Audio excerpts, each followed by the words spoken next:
Assalamualaikum warahmatullahi wabarakatuh. Puji syukur kepada Tuhan Yang Maha Esa, atas rahmat dan karunia-Nya saya dapat menyampaikan presentasi ujian akhir semester topik mekanisme transmisi data dalam jaringan komputer. Materi ini merupakan salah satu dasar penting dalam bidang jaringan komputer dan sistem informasi, karena seluruh proses komunikasi digital yang digunakan sehari-hari, baik itu pengiriman pesan, akses internet, transaksi online, hingga komunikasi video, semua bergantung pada bagaimana data ditransmisikan dalam jaringan. Pada presentasi ini saya akan menjelaskan secara bertahap, runtut dan mendalam mengenai proses transmisi data, dimulai bagaimana data dikirim, bagaimana data diubah menjadi permasalahan dapat terjadi selama transmisi, serta bagaimana cara mengatasinya. Masuk ke pendahuluan. Jaringan komputer pada dasarnya tidak hanya menghubungkan perangkat satu dengan yang lain, tetapi juga membentuk sebuah sistem komunikasi yang kompleks. Di dalam jaringan, data tidak berpindah secara langsung begitu saja, melainkan melalui rangkaian proses teknis yang diatur oleh protokol, perangkat keras, dan perangkat lunak jaringan. Tanpa mekanisme transmisi data yang baik, jaringan tidak akan mampu bekerja secara optimal.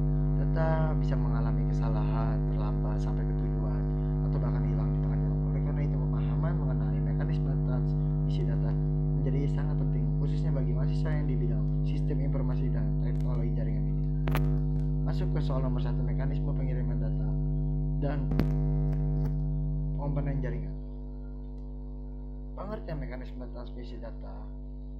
Untuk menjawab soal nomor 1, mekanisme transmisi data dalam jaringan komputer dapat didefinisikan sebagai proses terstruktur yang memungkinkan data berpindah dari perangkat pengirim ke perangkat penerima melalui media komunikasi tertentu. Proses ini tidak hanya melibatkan pengiriman data secara fisik, tetapi juga melibatkan pengaturan, pengendalian, serta pengamanan data agar dapat sampai ke tujuan dengan benar yang dipahami oleh penerima. Data digital dalam jaringan. Data dalam jaringan komputer direpresentasikan dalam bentuk digital, yaitu bit terdiri dari 0 dan 1. Namun data digital ini dapat langsungkan dikirimkan melalui media fisik tanpa melalui proses tertentu. Oleh karena itu, data perlu diproses dan disesuaikan dengan karakteristik media transmisi yang digunakan. Ini adalah menjadi dasar dari seluruh mekanisme transmisi data. Pemecahan data menjadi paket. Dalam jaringan komputer, data tidak dikirim dalam bentuk utuh, melainkan dipecah menjadi unit kecil yang disebut paket. Pemecahan ini dilakukan agar pengiriman data menjadi lebih efisien dan mudah dikendalikan. Slide selanjutnya, lapisan jaringan. Proses pengiriman data melibatkan beberapa lapisan jaringan, mulai dari lapisan aplikasi hingga lapisan fisik. Setiap lapisan memiliki fungsi tertentu dan saling bekerja sama untuk memastikan data dapat dikirim dan diterima dengan baik. Lapisan ini diatur oleh model jaringan seperti OSI dan TCP/IP yang menjadi acuan dalam perancangan sistem jaringan modern. Slide selanjutnya, perangkat jaringan. Dalam perjalanannya, paket data biasanya melewati perangkat jaringan seperti switch dan router. Switch berfungsi mengatur lalu lintas data dalam jaringan lokal, sedangkan router melakukan jalur terbaik agar paket dapat mencapai jaringan tujuan. Perangkat ini bekerja berdasarkan alamat dan protokol jaringan yang telah ditentukan. Slide selanjutnya, media transmisi. Media transmisi adalah sarana yang digunakan untuk mengirim sinyal data dari pengirim ke penerima. Media ini dapat berupa kabel, tembaga, serat optik, atau media nirkabel seperti gelombang radio. Setiap jenis media memiliki karakteristik yang berbeda dalam hal kecepatan, jarak, ketahanan terhadap gangguan. Selanjutnya, protokol jaringan. Seluruh proses transmisi data dikendalikan oleh protokol jaringan. Protokol ini berfungsi sebagai atur komunikasi agar perangkat dalam jaringan dapat saling memahami satu sama lain. Salah satu protokol yang paling umum digunakan adalah TCP/IP yang mengatur pengalaman dan pengiriman serta pengendalian pesanan data. Selanjutnya, proses di sisi penerima. Setelah paket diterima sampai di perangkat penerima, proses transmisi data tidak langsung selesai. Data harus diproses kembali, diperiksa kebenarannya, dan disusun sesuai dengan urutan. Selanjutnya, kendala transmisi. Kendala transmisi data sangat bergantung pada kualitas perangkat jaringan, media transmisi, serta protokol yang digunakan. Semakin baik komponen-komponen tersebut, semakin kecil kemungkinan terjadinya kesalahan dalam pengiriman data. Selanjutnya, ringkasan soal nomor 1. Mari kita bahas ringkasan. Dengan demikian, mekanisme pengiriman data merupakan sistem terpadu yang melibatkan perangkat media, protokol, dan proses pengendalian data. Semua komponen ini bekerja bersama untuk memastikan data dapat dikirim secara akurat, efisien. Oke, soal nomor 1 sudah selesai. Kita masuk ke soal nomor 2, encoding dan modulisasi data dalam transmisi jaringan.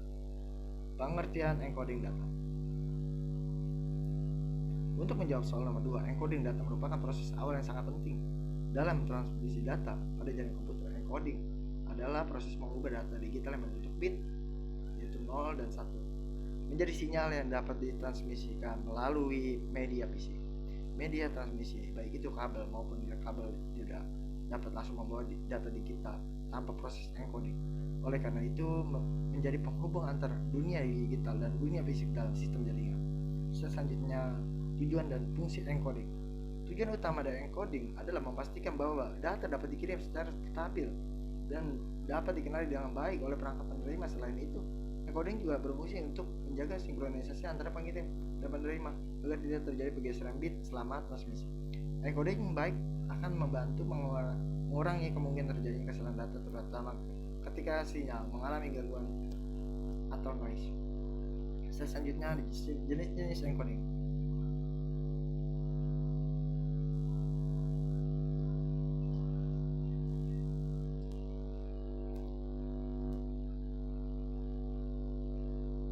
Dalam jaringan komputer terdapat beberapa teknik encoding yang digunakan. Salah satunya yang paling sederhana, non-return to zero atau NRZ, di mana level sinyal tetap konstan selama periode bit. Namun NRZ memiliki kelemahan dalam hal sinkronisasi. Oleh karena itu digunakan teknik Manchester encoding yang mempresentasikan setiap bit dengan perubahan sinyal di tengah interval bit. Teknik ini lebih tahan terhadap gangguan, memudahkan penerima membaca data. Selanjutnya, pengertian modulisasi data.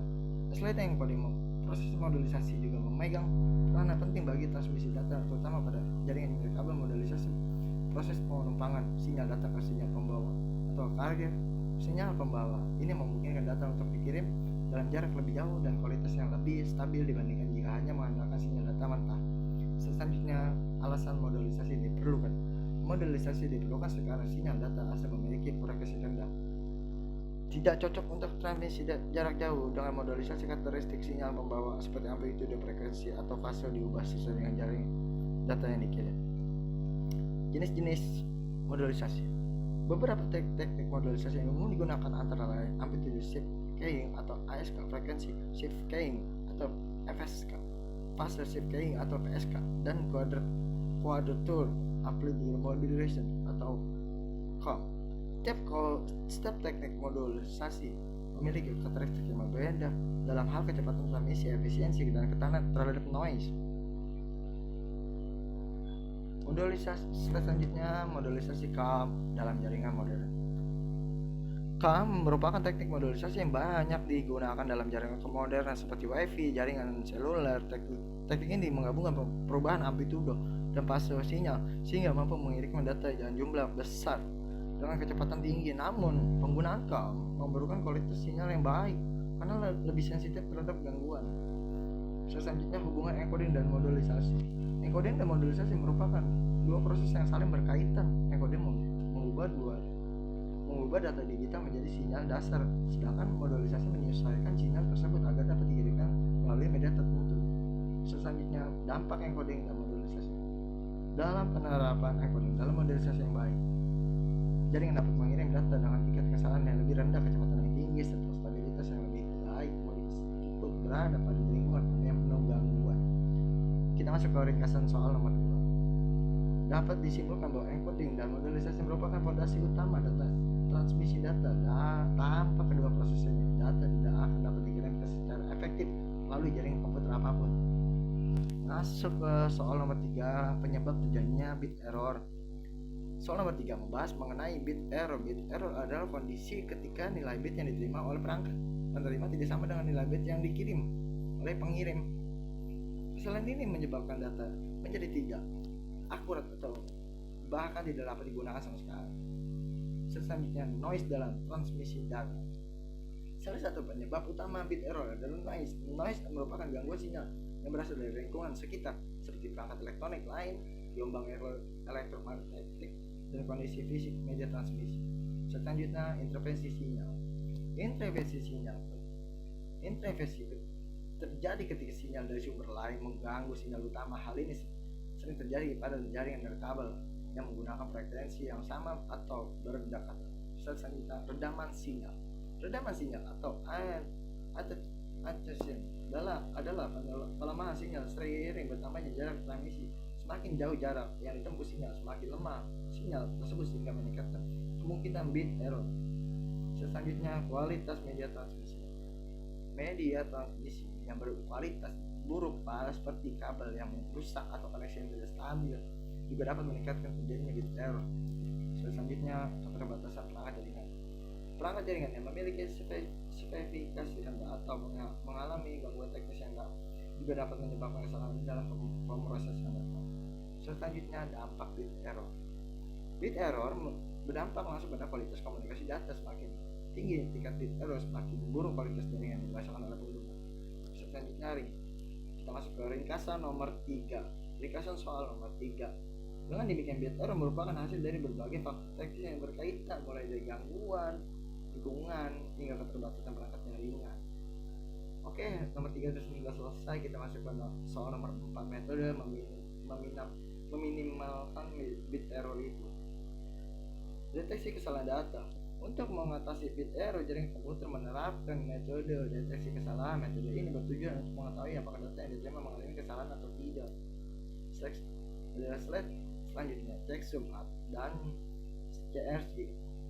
Checksum dan cyclic redundancy check atau CRC merupakan metode deteksi kesalahan yang umum digunakan. Metode ini bekerja dengan menambahkan nilai tertentu pada data diperiksa saat kembali diterima. Selanjutnya, koreksi kesalahan.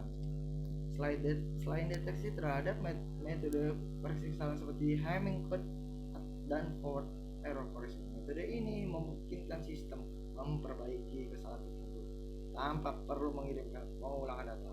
Selanjutnya, pengaruh encoding dan modulisasi. Pemilihan encoding dan modulisasi yang tepat juga sangat berpengaruh dalam meminimalkan bit error, terutama pada lingkungan yang memiliki tingkat gangguan yang tinggi. Selanjutnya, media transmisi kualitas. Penggunaan media transmisi kualitas tinggi seperti slot optik dapat digunakan gangguan dan redaman sinyal secara signifikan.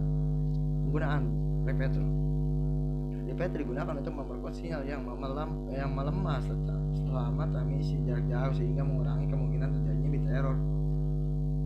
Selanjutnya, perangkat jaringan andal. Perangkat jaringan yang andal terawat dengan baik juga berperan penting dalam menjaga kualitas transmisi data. Kita masuk ke ringkasan nomor 4. Ringkasan soal nomor 4. Dengan menerapkan berbagai metode pengendalian kesalahan, tingkat bit error itu dalam jaringan dapat ditekan seminimal mungkin sampai tidak benar-benar terjadinya itu bit error. Oke, teman-teman, kita masuk ke soal yang nomor 5. Delay dalam jaringan dan cara meminimalkannya. Pengertian delay. Soal nomor 5 membahas mengenai delay dalam jaringan komputer. Delay adalah waktu tunda yang terjadi sejak data dikirim hingga diterima oleh tujuan. Nge-lag bahasa kitanya itu nge-lag. Processing delay. Selanjutnya itu processing delay. Processing delay terjadi saat perangkat jaringan memproses paket data sebelum meneruskan ke tahap berikutnya. Selanjutnya, queuing delay. Queuing delay terjadi ketika paket data harus menunggu giliran untuk diproses akibat antrian yang sangat panjang. Selanjutnya, transmission delay. Transmission delay dipengaruhi oleh ukuran data dan bandwidth yang jaringan yang tersedia. Selanjutnya, propagation delay. Propagation delay bergantung pada jarak fisik antara pengirim dan penerima. Selanjutnya itu penyebab umum delay. Delay dapat disebabkan oleh kepadatan jaringan, keterbatasan bandwidth, dan jarak transmisi yang jauh. Kita masuk ke selanjutnya. Apa sih itu dampak dari delay? Delay berdampak besar pada aplikasi real time seperti video conference, game online, komunikasi suara, dan lain-lain. Masih banyak lain. di slide selanjutnya itu gimana sih cara meminimalkan delay itu. Delay dapat dikurangi dengan meningkatkan bandwidth, menerapkan quality of service, dan mengoptimalkan routing jaringan. Oke, slide selanjutnya optimasi infrastruktur. Penggunaan perangkat jaringan berperforma tinggi dan infrastruktur yang sangat baik sangat membantu dalam mengurangi itu namanya delay. Oke, teman-teman, kita sudah memasuki soal ke nomor 5. Kita masuk ke ringkasan soal nomor 5. Dengan pengelolaan jaringan yang tepat, delay dapat ditekan hingga kualitas layanan jaringan tetap dijaga. Kesimpulannya, kita masuk ke sebagai transmisi data dalam jaringan. Komputer merupakan proses yang kompleks dan melibatkan berbagai komponen teknis. Setiap tahapan mulai dari pengiriman data, encoding, modulisasi, pengendalian kesalahan hingga manajemen delay memiliki peran penting dalam menjaga kualitas komunikasi data.